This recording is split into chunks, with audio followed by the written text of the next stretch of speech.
Good evening, everyone. It's Rick.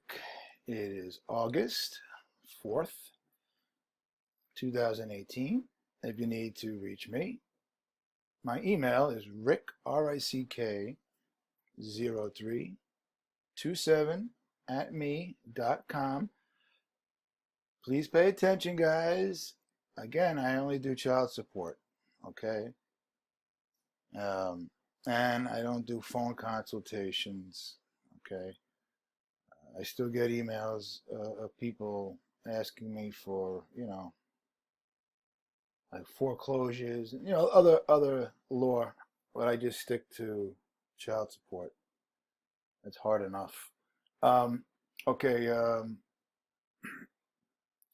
what we're doing today is we're looking at uh, dealing with the child support agency. All right, so many of you guys receive by mail notices that you owe um, arrears, or they send you a income withholding order.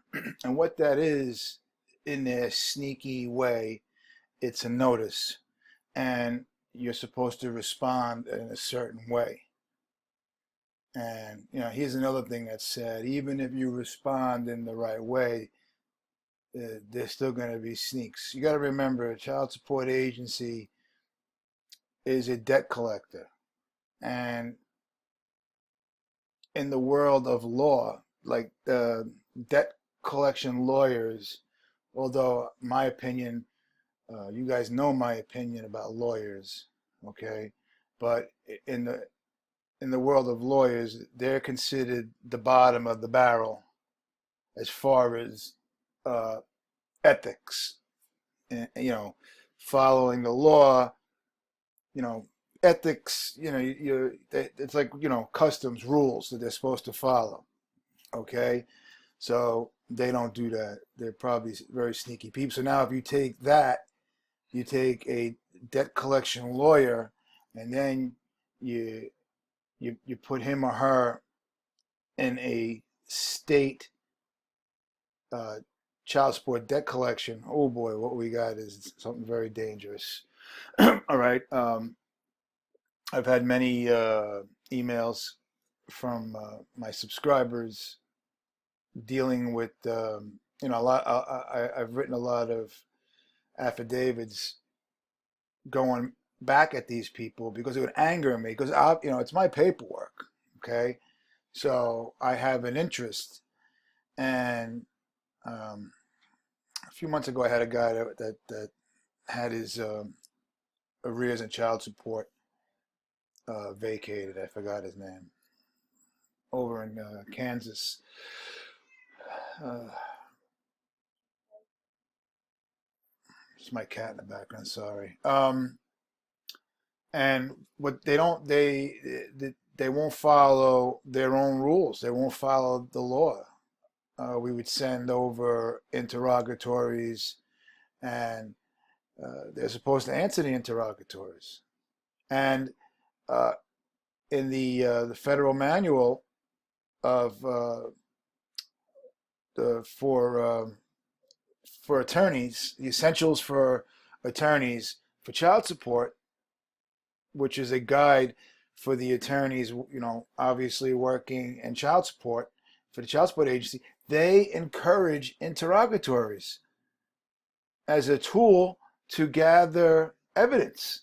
So it's okay for them to use it for us, but when and I learned this from Amon Osiris, so I learned it from his channel, and then I incorporated it, put together some interrogatories, and they would just claim they don't they they they, they love doing this, and they do this with other things as well.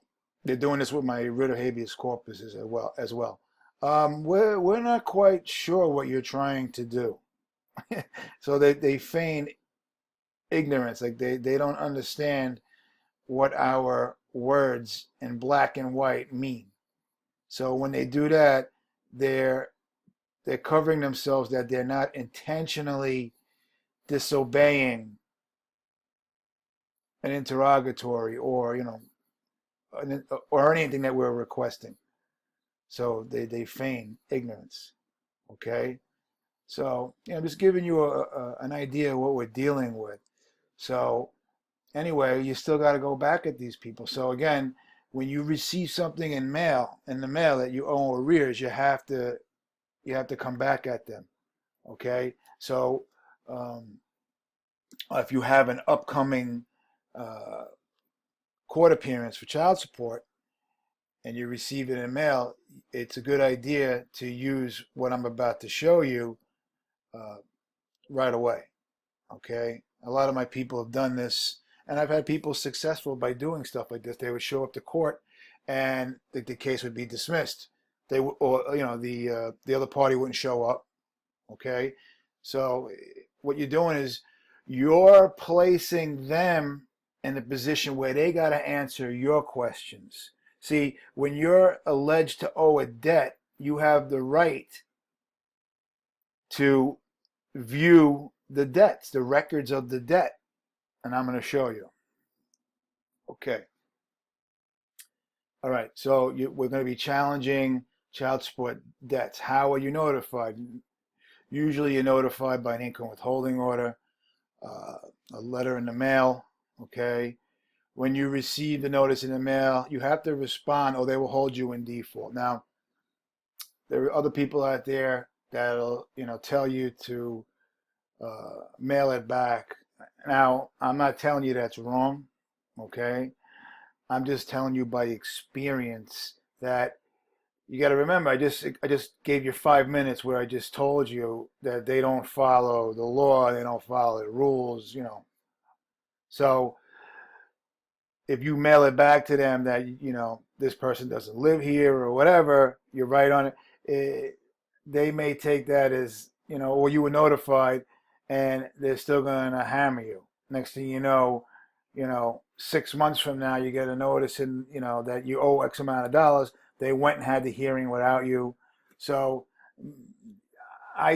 from my experience, you got to remember, I've been helping a lot of people for a while now. You're better off responding, because that way you put yourself, you're responding on your terms, okay?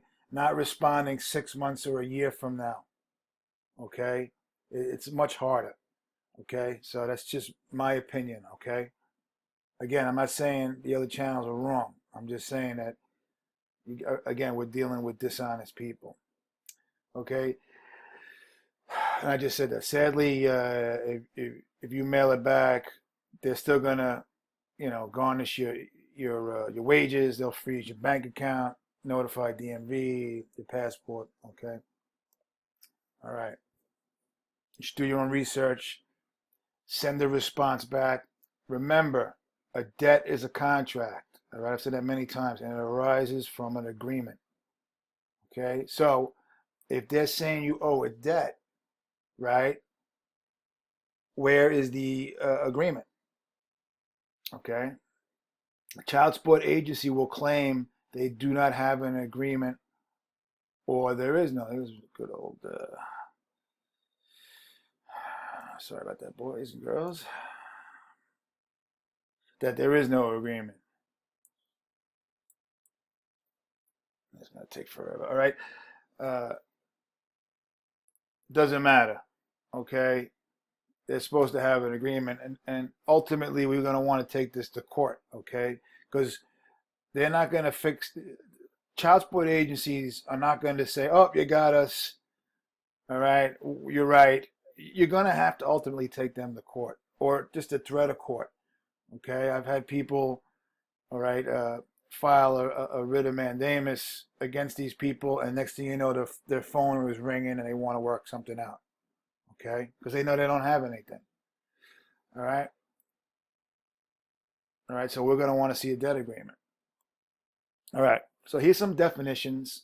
All right. Debt. This is from Black's Law Dictionary, 9th edition. Okay. The term debt is defined as a liability on a claim, a specific sum of money due by agreement or otherwise. Debtor. The term debtor is defined, again, Black's Law Dictionary, 9th edition, one who owes an obligation. Okay, remember, obligation. Obligation to pay money. Obligation, the term obligation, again, Black's, is a legal or moral duty to do or not to do. Again, now if it's a moral duty, where is the proof that you're not performing this moral duty? So, you know, there are defenses for that as well. Okay, it's a formal binding agreement or acknowledgement of a liability to pay a certain amount or to do a certain thing. All right, it's a duty arising by contract. Obligee, one to whom an obligation is owed. Obligor, one who has undertaken or had undertaking is an agreement, an obligation. All right. Now they hold you in default. They cannot hold you in default unless there is proof of a contract. You're defaulting on a contract. You're defaulting on a loan, defaulting on a mortgage, defaulting on a car loan. Okay? That's what the term default is. All right? So default is the omission or failure to perform a contractual duty. All right? All right. 31 U.S.C. 3716. You'll see this in these income withholding orders. All right? It's an administrative offset. Now, I'm just going to, a written notice of the type and the amount of the claim. That's what they're giving you by the head of the agency to collect the claim by administrative offset. And an explanation of the right of the debtor. See, when you receive the income withholding order, you notice they have all these words in it and everything. That's, you know, that's just information for you. Most people are just shocked that they got to pay. They don't look at it. Okay? And sadly, if you have an attorney, they don't follow it either. All right, I have this in red to show you have an opportunity to inspect and copy the records of the agency. All right, now, those of you that have my paperwork, you guys have this already. Okay, this is just another weapon that I provide you guys. Okay, and you've had it for quite a while. All right, and you know, the paperwork that I provide just for this is probably worth a lot more than I'm asking for all of my paperwork. All right, this is right. I'm showing you right here. Child support agency affidavits. Right. And of course, you can't see it, but my computer is slow when I'm doing this. All right. Eventually, it's going to move. I'm doing too many things at one time here. All right. These are all the affidavits.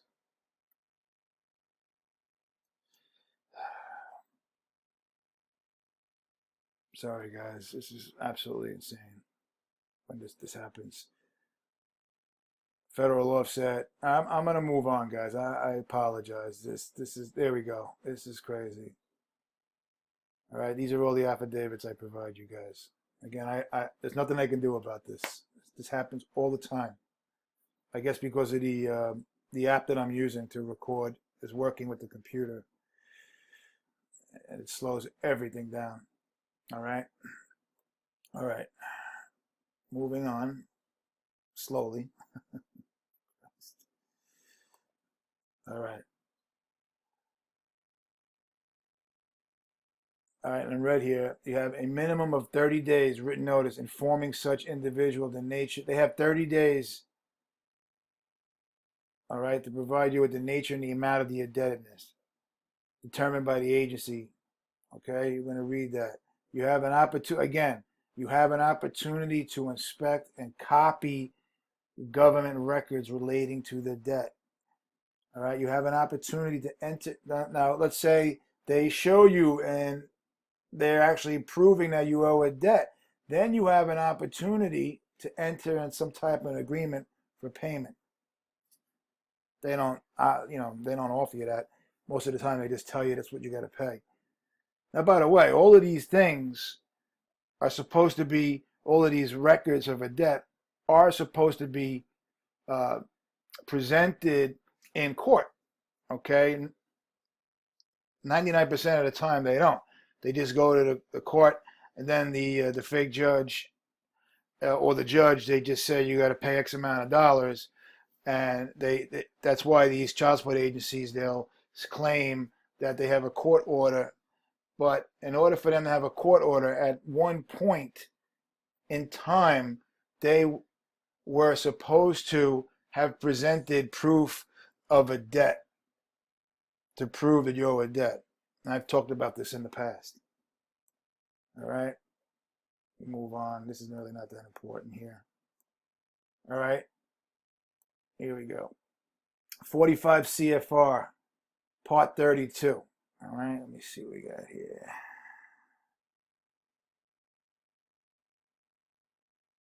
It's right here. Right here. All right. Administrative wage garnishment. All right. Withholding order. Hearing. You have an opportunity for a hearing. And again, it's going to be slow. Again, I apologize.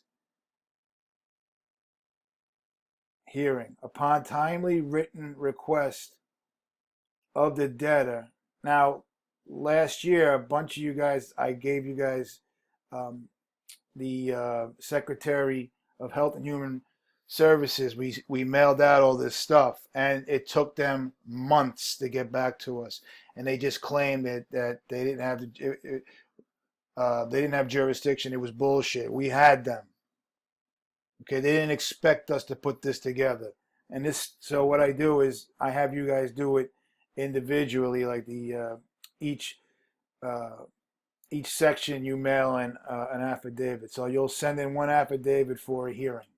We were doing it all at one time. It just, it's sad that it's just, you still got to fight. Again, we're just dealing with such lawlessness. It's unbelievable. It gets depressing. It really does. All right. You have a right to request a hearing. Okay, we're gonna move on and let you guys. You can freeze this and read it because we'll be here all day looking at all this stuff. I'm just showing you guys that you have the right for a hearing.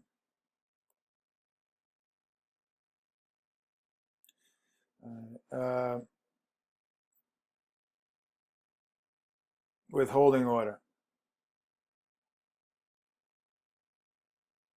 Now, a withholding order is supposed to be signed by the secretary. That's where we got them. Or a authorized representative. That's what that box is for, where it says judicial officer or authorized, whatever it says, but that's who's supposed to sign it. And I think that's where we got them all stumped. Okay, but you know what? We can still hold them to it. All right.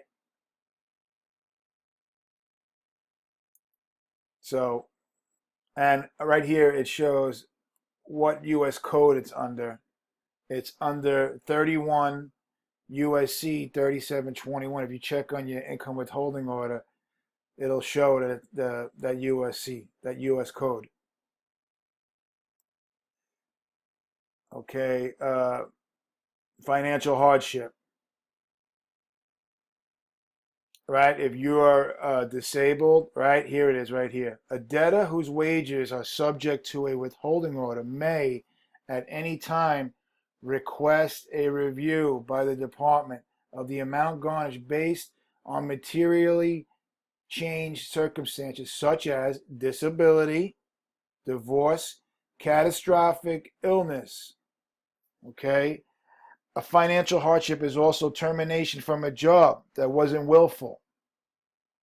So let's say you were terminated. Let's say you're disabled. That's why they're not allowed to keep hammering you. That's how a lot of you guys, your arrears are out of control because they kept hammering you.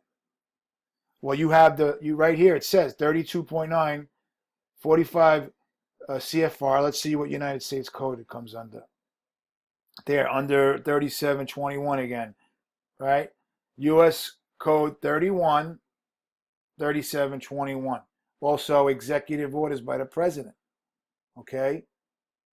So, and by the way, let me see what we got here.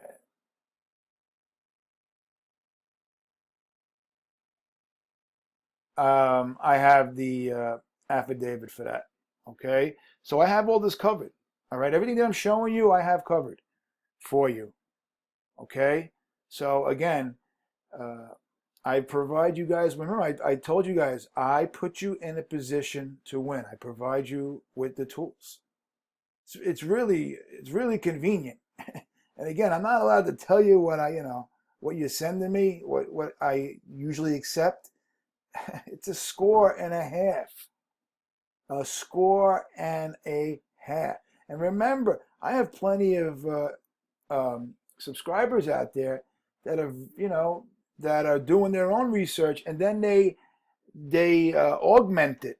And I have some guys that are really good out there, like Doug Mooney. He's all over this. He's got his own channel. Okay, so like I provide the information, and some of you just go to town with it.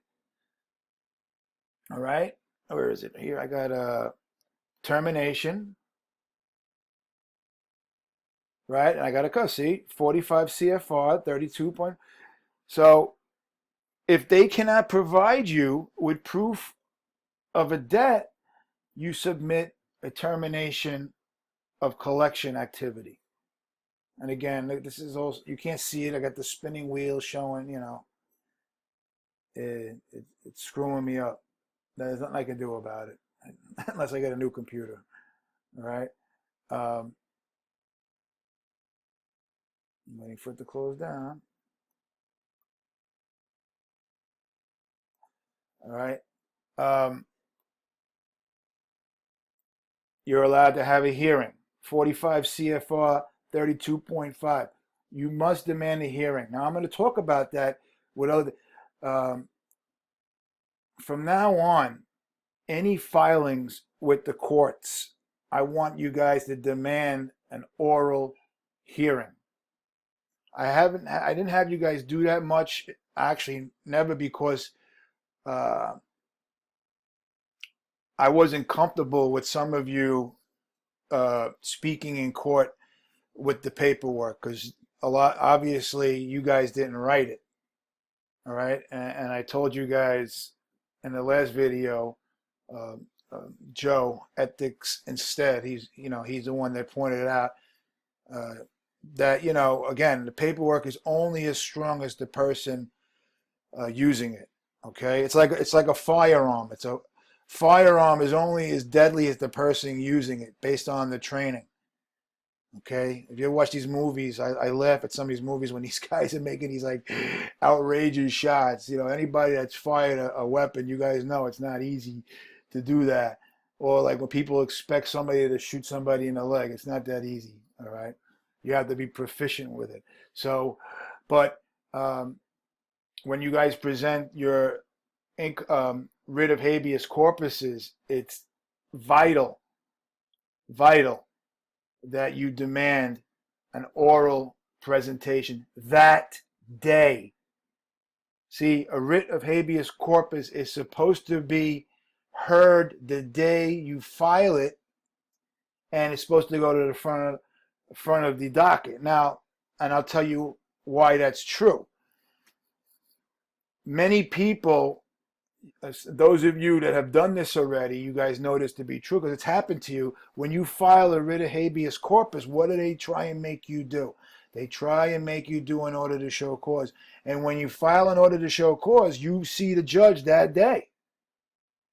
Okay? But when you don't demand an oral, presentation, oral hearing, that you're doing it through the mail. And you're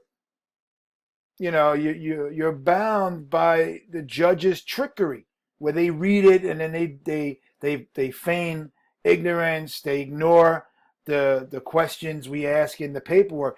So it's very, very important that you get in front of a judge or the judges to argue with them. All right, and ask the right questions. All right, moving on. All right, and right here, now when you got a hearing, guess who the burden of proof is on at the hearing to prove the debt?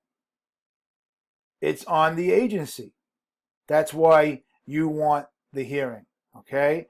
And again,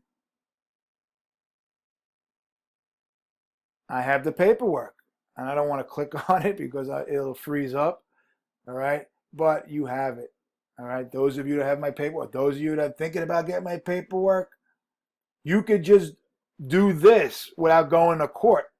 And then what you're doing is, when you are doing this with these people, child support agency, you're going to take these records that you, obviously you're going to keep copies. You're going to send it by certified mail, registered mail, and you now have records proving that.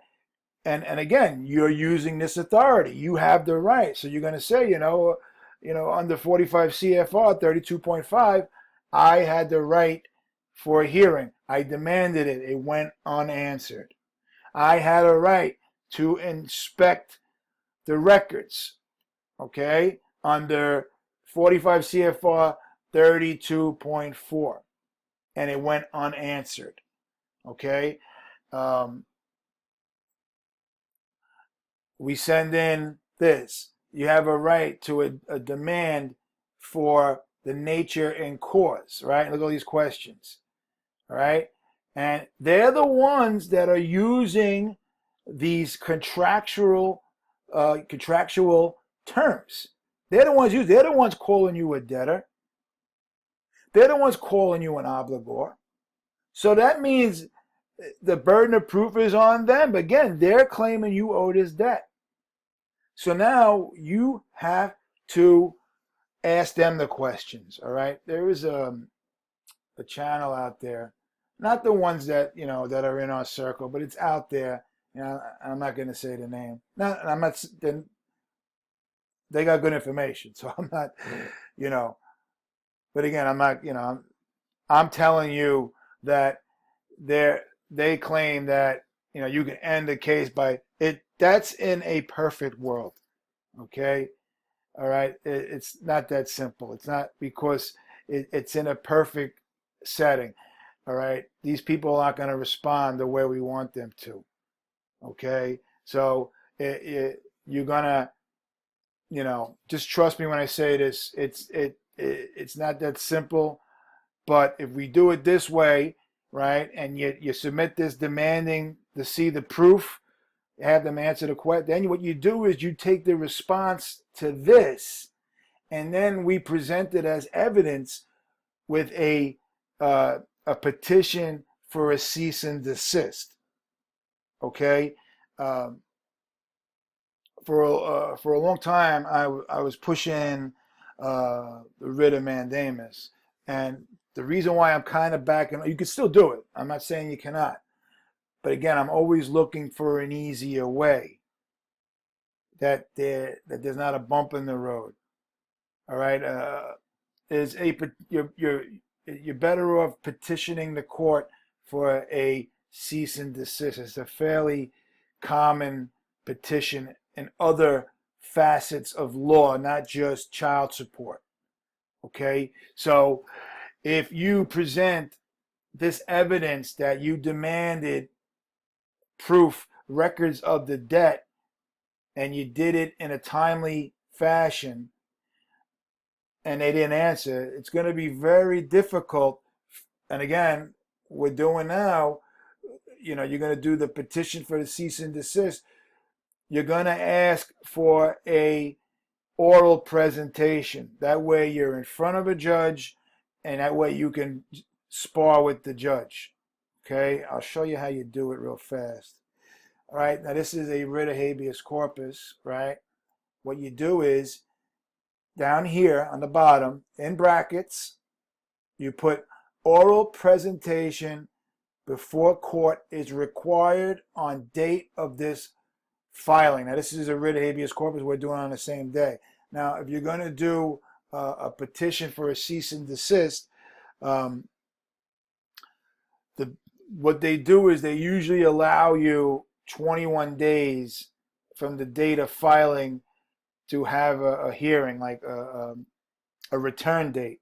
So what I encourage people to do is use 25 days, because they're going to give you 5 days to serve the other party, by a process server.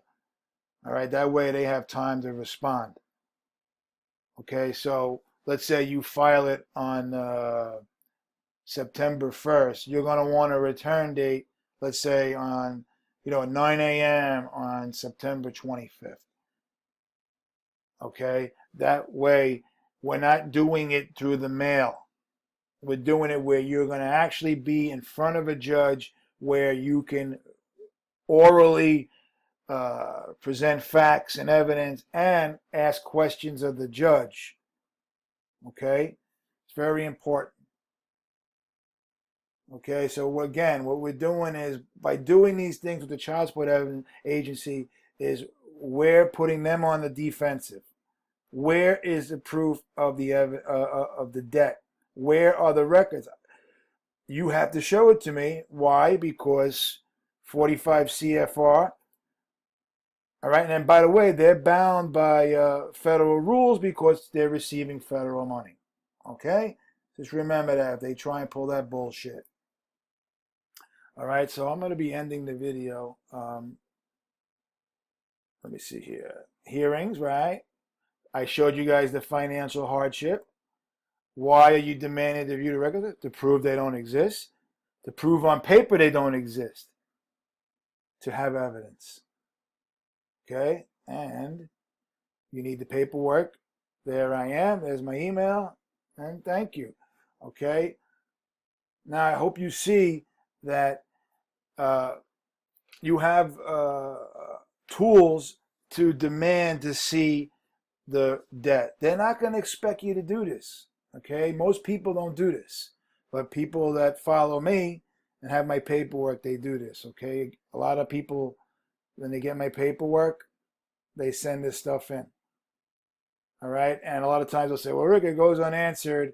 Well, not when we file, right? We could file a notice of injunction, file a cease and desist. That's something that I added in the last few months.